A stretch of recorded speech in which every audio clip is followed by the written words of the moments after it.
18 மணி நேரம் போராட்டம், ஆர்ப்பாட்டம், சாலை மறியல். இப்படி செய்வது அரசியல் கட்சியோ கட்சியின் ஆதரவாளர்களோ அல்ல, பொதுமக்கள்தான். ஏன் இத்தனை கலவரம் என பார்ப்போம். சிதைந்த உடல், பிஞ்சு குழந்தையின் முகம், கல் நெஞ்சக்காரர்களின் கண்ணீர் வடிக்க வைக்கும் ஒரு துயரச் சம்பவம் தான் இவை.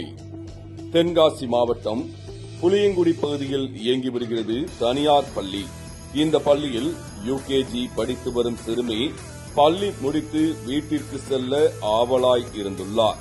அப்போது யாரும் எதிர்பாராத நேரத்தில் பள்ளி வளாகத்தில் இருந்து வேகமாக வந்த ஒரு கார் சீறி பாய்ந்து வந்தது. வீட்டிற்கு செல்ல ஆவலாய் இருந்த சிறுமி மீது பலமாக மோதியது. பள்ளி வளாகத்தில் இருந்த மக்கள் நிலை குலைந்து போனார்கள். பதறியடித்து காரை நோக்கி ஓடினர். அதற்குள் எல்லாம் முடிந்தது. கார் ஓட்டி வந்த நபரை பிடித்து போலீசாரிடம் ஒப்படைத்தனர். போலீசார் விசாரித்து வருகின்றனர். குழந்தையை இழந்த தம்பதி மட்டுமல்லாமல் ஒட்டுமொத்த கிராம மக்களும் சோகத்தில் கொந்தளித்து வருகின்றனர். இதன் வெளிப்பாடுதான் இத்தனை போராட்டங்களும் ஆர்ப்பாட்டங்களும்.